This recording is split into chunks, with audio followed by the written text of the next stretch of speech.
watsika mbuye kundichitira chifundo, nthawi yondikondera yakwana. Wadzuka mbuye kundichitira chifundo, nthawi yondikondera yakwana. Mwazi wa Yesu kundichitira chifundo, nthawi yondikondera yakwana.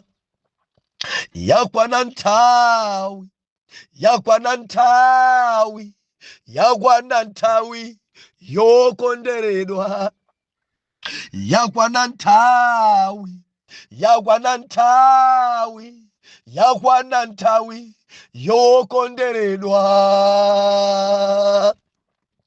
Ndiulandire nokondedwa omvera konse kumene muli. Henry Tchale, mtumiki wanu, believer. Lero pa 12 November 2024, Malangizo, malire subtopic 1 chapter number 4, and tuwerenga verse number 9 the verse number 10. Malire mawotsogolera adzukulu a Yuda. Verse number 9. Ndipo Yabezi analemekezedwa koposa abale ake, ndi amake anamutcha dzina lake Yabezi, ndi kuti popeza ndambala mwaulu. Ndipo Yabezi anayitana kwa Mulungu wa Israeli, ndi kuti mundidalitse ndithu 1, ndikukulitsa malire anga 2, ndi dzanja lanu likhale ndi ine 3, nimundisunge kuti choyipa chisandivute. Atate, tilinso pamaso pano kummawa kuno, tikukufunani kwambiri Jehova.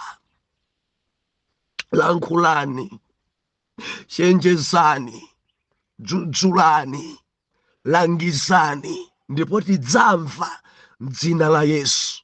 Amen. Believer, voice idzimveka chonchi, Mulungu akutichemerera. Kankarikarimu padzimveka pena pakera tsokomola ndekuti nkuchemereredwa. Nthawi zambiri kumwamba kumatichemerera. Mwana Mulungu tukambirana malire. Chapter number 15 tikuona ife Yuda akupasidwa gawo malire akulu kwambiri. Buku lija la Joshua kuchokera kunyanja ya Tchale mpaka na chakumwera, malire kuchokera kumwera kufikanso mpaka na kumwera. Dzimalo dzadzikulu kwambiri zimene Yuda akupasidwa. Nedzulo tinali pamene pa believer timanena kuti ana Mulungu tusoeka khala ndi malo akulu. Ana Mulungu tisamakhale mofinyika. Ana Mulungu tisamakhale mpanipani. Ana Mulungu tikusoeka malo, ndeti maona malo wa magawo awiri. Malo gawo lakuthupi, malo yenieni wa believer ena alibe. Malo yenieniwa polima alibe. Malo yenieniwa pomanga nyumba alibe. Kuntundu kwawo malo alibe. Olobozalimana awo malo alibe. Ndeti manena kuti ndi ntchito ndi gawo la ana Mulungu kusendezesa pamaso pa Atate. No, mundipatse malo, mukulitse malire anga. Believer, ndimafuna ndilize kwerere mphumba ya Yuda. Mabiliva nonse muyenera khala ndi malo chifukwa Yuda adapasidwa malo akulu kwambiri. Mwina nkutheka ana mwachuluka, zidzukulu mwachuluka, mbewu yakula.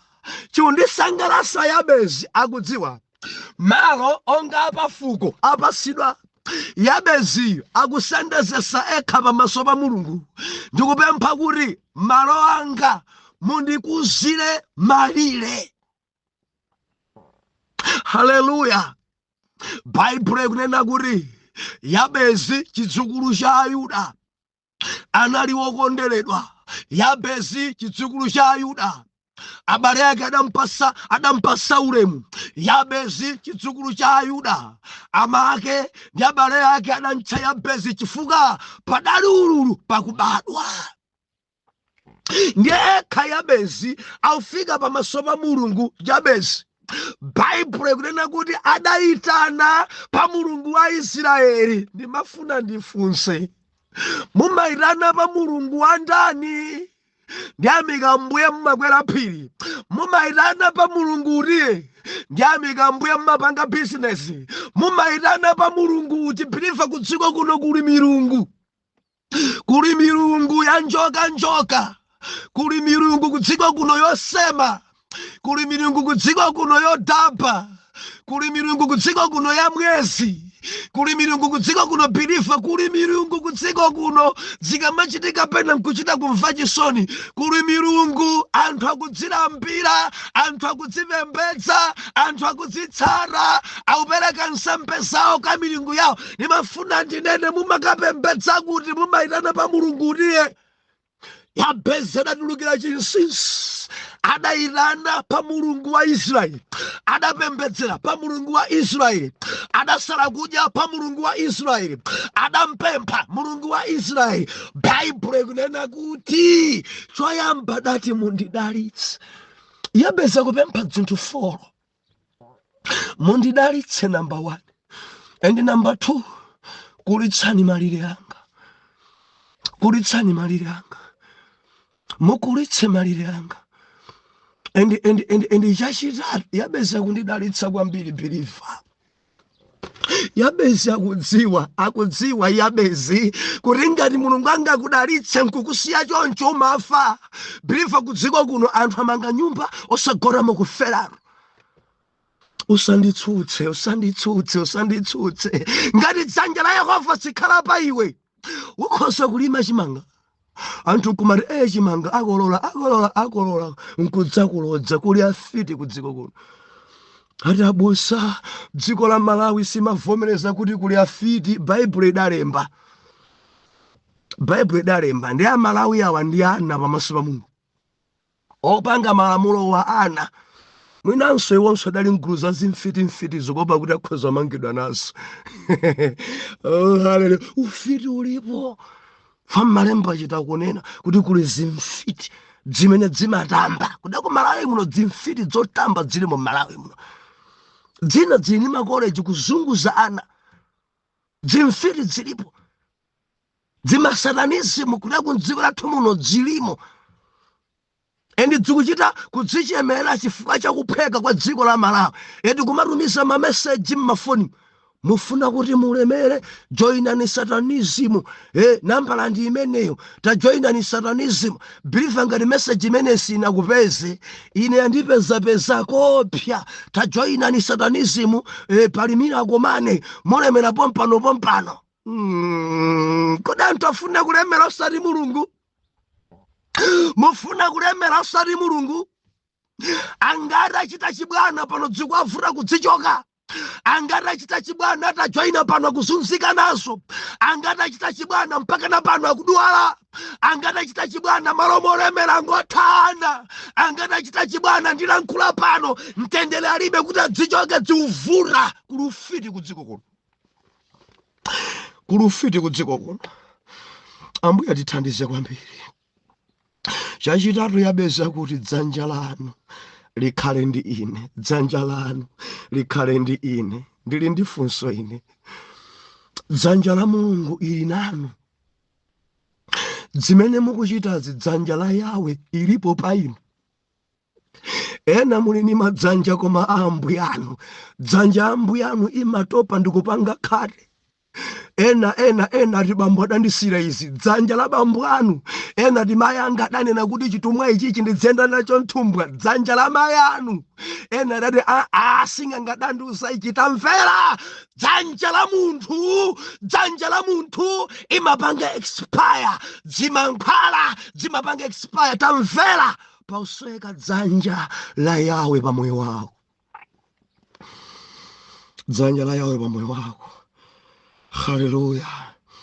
Endi chachina chomalizira Yabezi unena bwa akunenesa kuti mundisunge kuti choipa chisandifikire. Hallelujah. Ndinjira ina munditetezere. Business ndili nayo ndifuna chitetezo. Business ndikupanga muitetezere. Anadziwa Yabezi kuli zimfiti zofita maso. Anadziwa Yabezi kuli anthu ena samatifunira zabwino. Anadziwa Yabezi ena sasangala pilifa dzulo timanena kuti malire atosweka kuzidwa. Malire akulitsidwe. Malire akulitsidwe. Teti manena kuti alipo ena timalo timene ali nato ndi 10 by 10. Timalo idi pilifa ntofinyika. Kuzimu kwa onso ali ku 10 by 10. Kureko chimene iwo amadziwa pamaso pa Mulungu. Ndiye kuti akhoza kumangovomereza kolasi imene anthu ena kuimba. Pilifa kwausa kuti taimba ni yanu sangayimpe. Malire yawo ndi 2 by 2. Kureko chimene amadziwa awawa olopemphera kusala kudya olokuimbira olokuphunzitsa olokulimbikitsa olomphatso za mzimwera zopaiwo palibe mphatso zilipo 9 and chipatso cha mzimwera chimodzi chochita chikono cha mapisi 8 paiwowa ndi 2 by 2 palibe chimene chikuyenda palibe. Malo awo ali ndi pisi yeniyeni.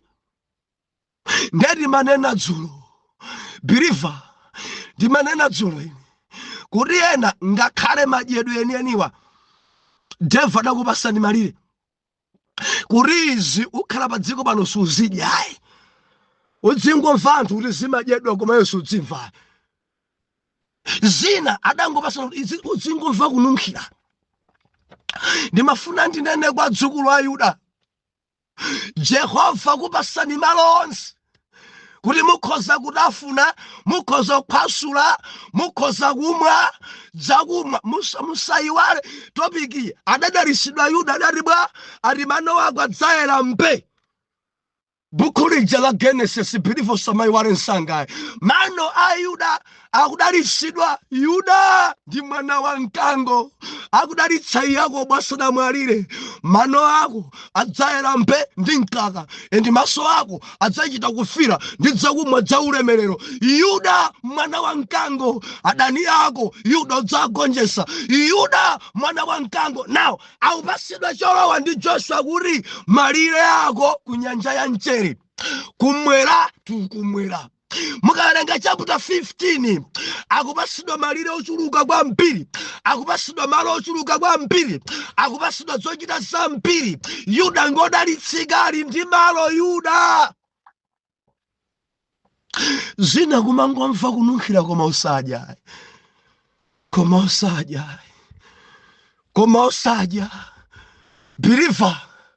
Believe dzinazi ukakafika mparadiso ukakhala kudanda koma ndidali nadzo zinthu koma sindadye. Ndimanena dzulo zina zimene believe tikudyako edi tebulo kubwera yongo yendera masamba akabichi ndi nsima mbali mwake mu madzi orentha ozizira palibe. Amalire amene believe samaganize kuti nsanomo ndi malire pa madyedwe udayikidwa malire kuti wewe kuteko malire ako ndi amenewo free by free. Madyedwe ako dzidya amenewo ngati ungasinthe masamba ndi kuti uzifika ku nsomba koma yautaka amenewo ndi malire. And believe ti yako udzimwa mwina pamwezi mafiend kumamwa nawo ti believe anthu amene malire adakuzidwa ti jamakhoza kuimwa kangapo mwamamawa amwanso yate nikoloko amwanso lanchisa dabwere amwanso chama 2 amwanso chama 4 amwanso chama 7 edi nsime chamango bora kuti bora nitije ena mango putula majuisiwa mufriji maonzata brifa zimene zijaso ni malire muli ndi friji muli chani friji mwana tsegula friji yonse madzi aora podosisira kwambira mmene simudaikemo ndi omu haleluya malire mavalidwe amalire chitenje ichichi mkazi wako adzifala malire apa madresi awawa ndamene adzifala mkazi wako mathalauza awawa awa ochita kusankhira pamphasa wachita pitira misika ijayoyendayenda kaipeza inati inja 80,000 ati good imeneyo sangagule suti ija ya 150 kapena ya 200 malire acho kumeneko ajabo adamusa kuti iwe zimene zisudzadzivala ndikulankhula ndina wacha kundivomereza abusa mukulankhula ndini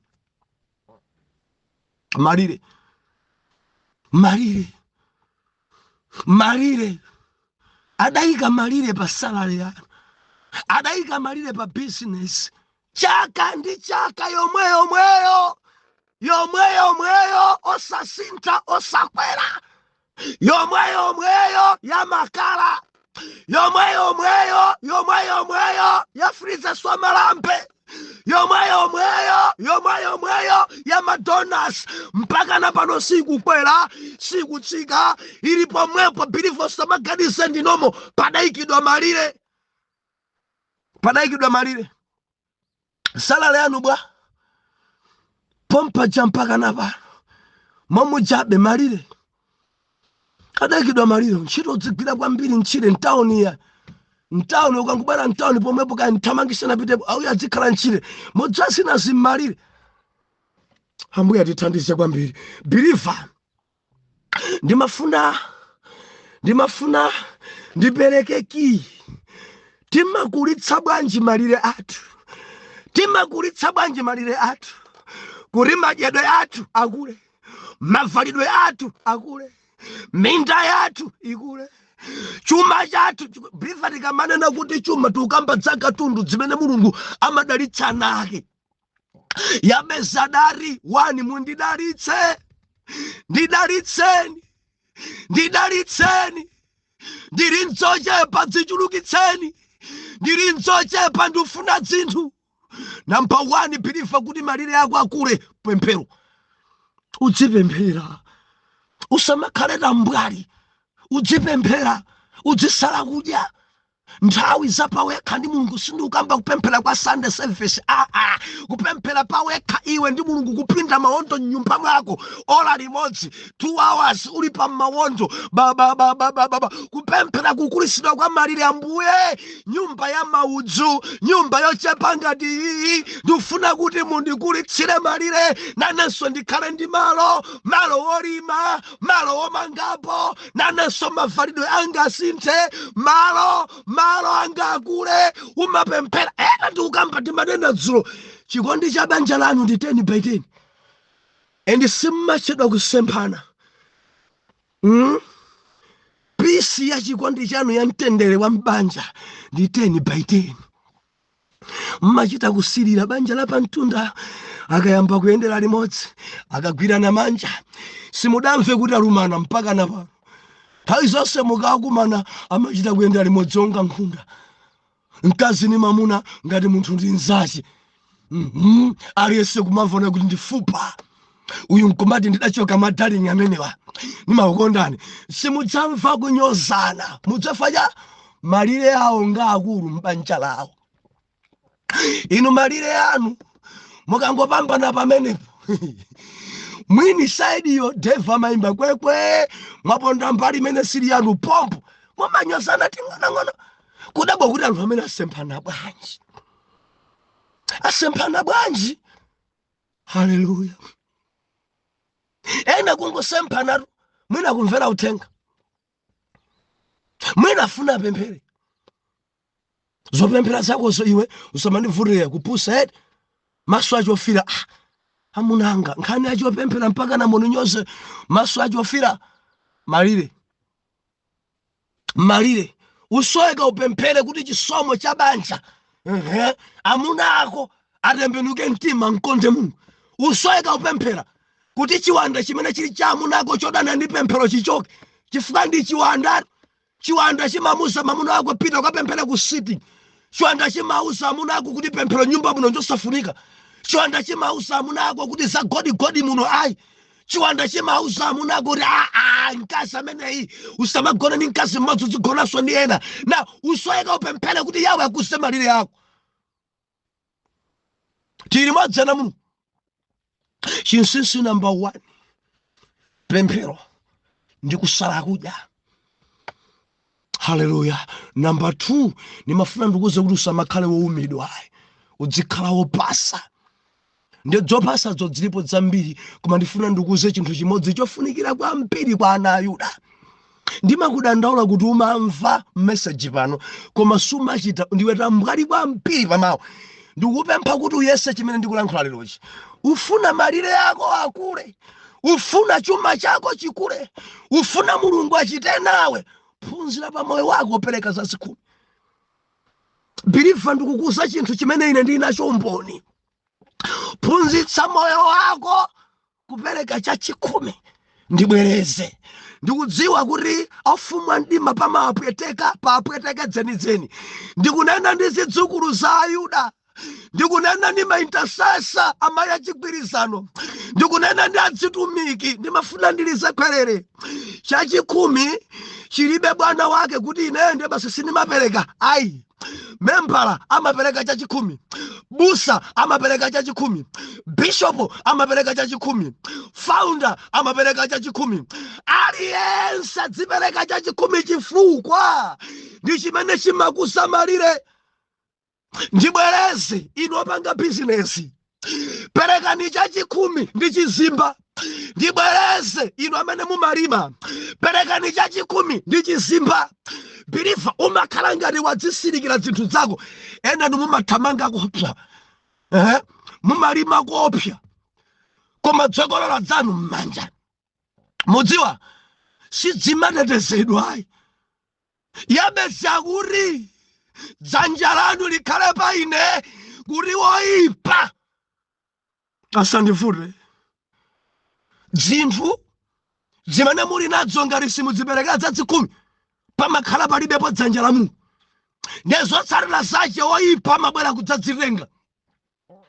Kuulima mpunga uja mkumasha kwachokera mbalame osadziwika kudzasesa kudya mpunga wonse nkudzadya mapira onse kumangodabwa kuti chimanga chikudyadwa ndi apusi nkumaluza mbewa nkumadzuka nkumakudyera mbewu zako.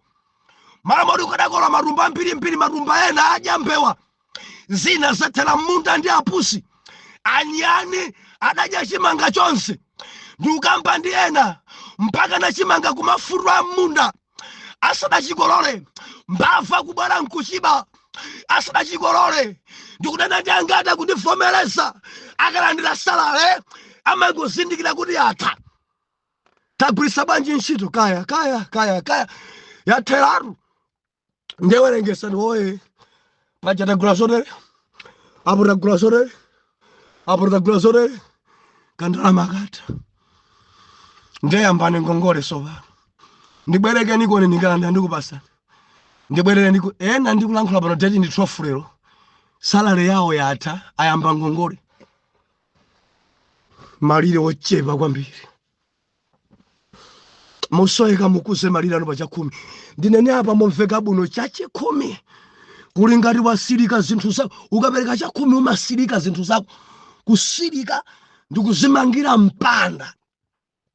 Believer, zochepa zimene uli nazo usoeka kuti udzisirike pa cha 10. Nde umakhala ngati wadzimangira mpanda. Kuti woipa asazitengi. Kuti wina asazibe. Ndikufuna kuti unimvese chonchi. Dziko lapansi kuli zinthu zina zoipa zidasirika minda yawo. Zidakhwimira zoweta zawo.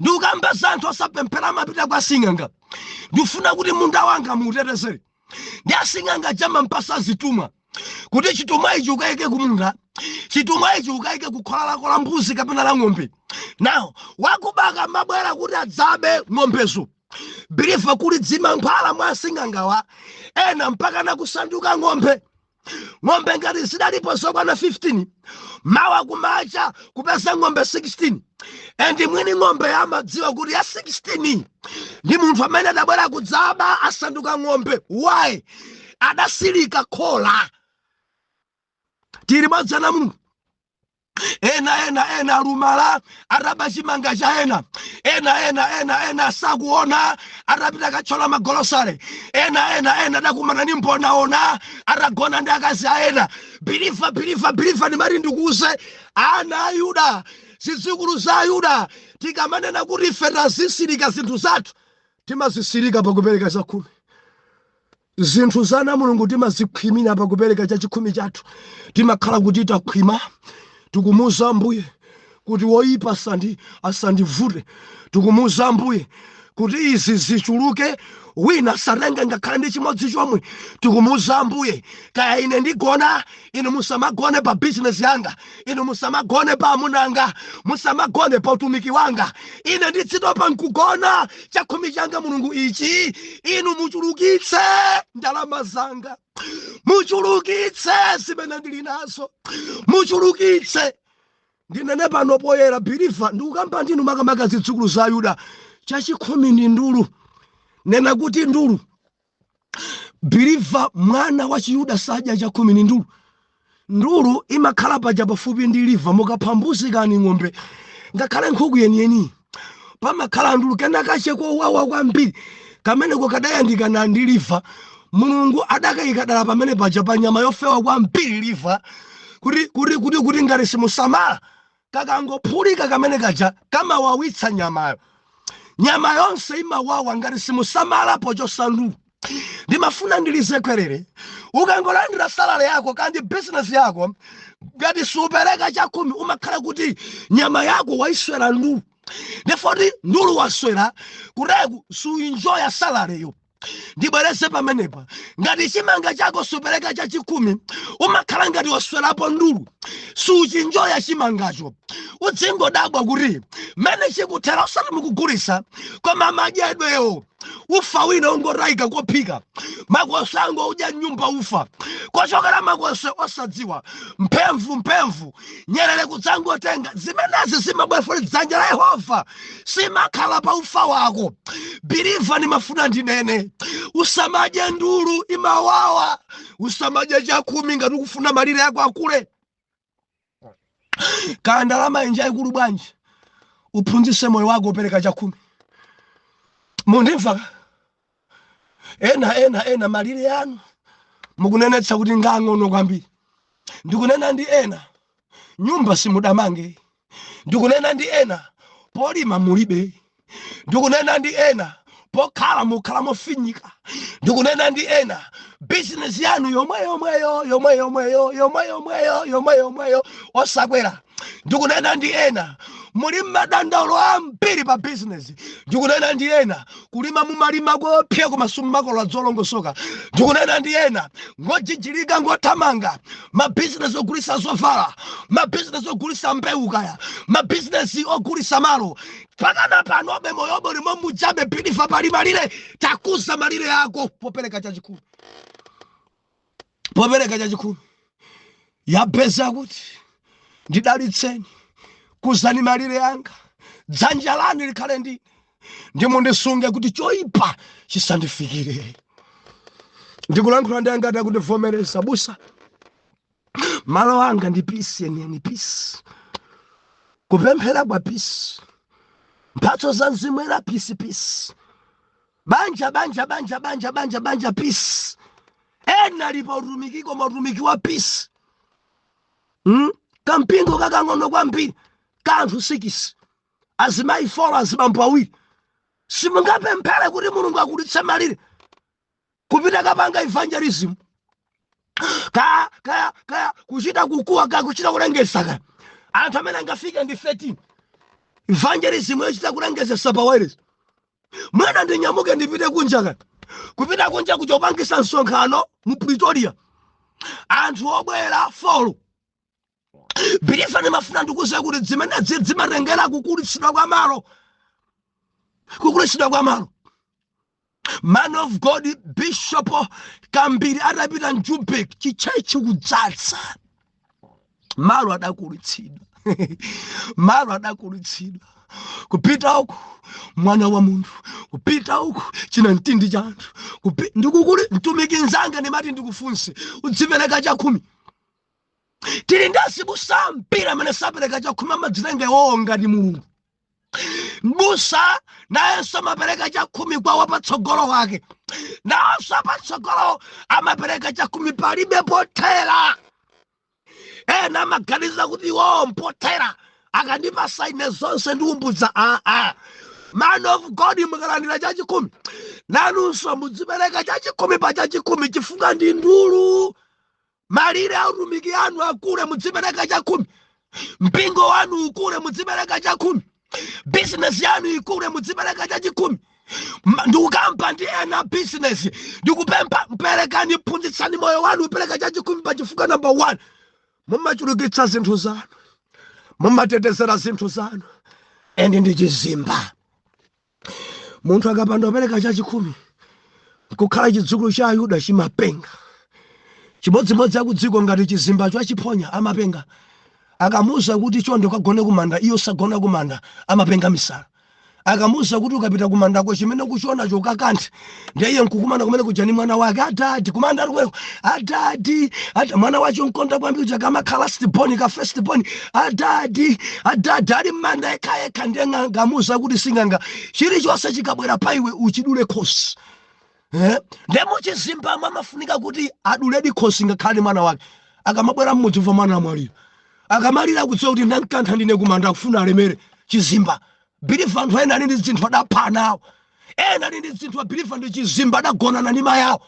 ena ali ndi zinthu abilifa ndikunena poyera pano adakhwima ena kwimira matupi yawo ena kasawa mangupita pachabe ndinene pano poyera utati udziwe ena mwa anthu achumawa zimene amachita sunga apatsemoni endi sungawa yandikire ena masungira nyumba sawo maliseche daily usiku kuti alemere ndi chizimba nawenso bilifa chidzukulu cha Ayuda chizimba chako ndi chachikhumi udzipereka chachikhumi osati kugona maliseche udzipereka chachikhumi osati kupita kumanda udzipereka chachikhumi osati kugonana ndi abale ako no zachikunja nzoyipa pereka tithe ngati ujausona kuti kakhabe chinthu iye kumanda kujosa khaba unati mwana wanga iya ndikhabe mwana wanga ndikamba zachikunjano mwina pakhala 2 minutes ndikhabe mwana wanga akangosowa mwana ujo misala imambira kumanda komweko aisha ndikhabe mwana wanga yasi ningalole no mulabwana munthu mdala wa mkulukulu akubwera no sinigerekeze apenga misala why achiphonya chizimba kumanda ndadzi anthu dzopemphera kuma dzosapereka chakhumi zimapenga so misala zimapenga bwa olamene ndikuphunzitsa pano ngopenga kale ya mwene tatopa ndikujeredwa akujerani nda mukamedwa kachakhumi mumapasa munthu mumapatsa yawe ya ndatopa ndikujeredwa mkulu amene andijera kumene kuja ndikupenga imakhala misala ena mpaka nakuza ena no musamapereka chakhumi kumene kuja ndikupenga kwa chifukwa zili maamu ndikupenga kumeneko enda mapenga zene kupenga zene fa Mulungu samulekerera amapenga zinu zake ngaradali ndi shopu kutsala majumbo koka kupenga zene olobanja kusokonekera mautumiki kusokonekera kupenga zene ana Ayuda zidzukulu za Ayuda khimirani sirikani zinthu zanu kuti malire anu akule 1 pakupemphera and number 2 mupereke chachikhumi ndi mpanda wa zinthu zanu Mulungu adzakulisa malire anu Mulungu adzakulisa minda yanu Mulungu adzakulisa zovala zanu Mulungu adzakulisa madyedwe yanu Mulungu adzakulisa malo okhala malo olima Mulungu adzakupasani mudzamba kugula maploti yanu mudzamba kugula malo anu ngakhale mtawuni mudzamba kugula minda mudzamba kugula zoyendera zapamwamba mudzamba kugula anthu adzadabwa nanu wayi malo wakulisa. Yabes, ndikupemphera mzimu wa Yabes. Yabes, biliva udzimve kuti malo ako ngochepa, usoweka kukulitsidwa kwa malo. Atate ndikupemphera chifukwa cha mwana wanuyo. Mumampasa zinthu koma ali ndi chinzimu chija chodya zonse. Sakuopani pa chachikhumi chake, zotsatira zake zinthu zake sizimakhala mu mpanda. Ambiri amangombera. Ali pa ntchito inde, ambiri amangombera. Amapanga business koma sizimaoneka, zonse amangombera. Ambuye ndikupempha pamene akuyamba kupereka munchose pa madonas ende munkweze mwamba mwa business. Alitu ndikukhumbira uyuyu. Munchose pa madzozizira, munchose pa frize swa malambe, munchose pa shopu wamba. Ambeka oda kunja mu dzina la Yesu. Kulitsani utumiki wake, kulitsani za ulimi zake, mavalidwe yake asinthe, madyedwe yake asinthe, chikondi cha mbanja chisinthe, utumiki wake usinthe, kudzodza kwake kusinthe, mphatso za mzimu ziyende paye. Pamene akupemphera ndi kusala kudya komanso pereka za zikhumi, Mulungu chitani naye ni mundabwitse m'dzina la Yesu. Oyera mtima tiyankhe kuti amen and amen.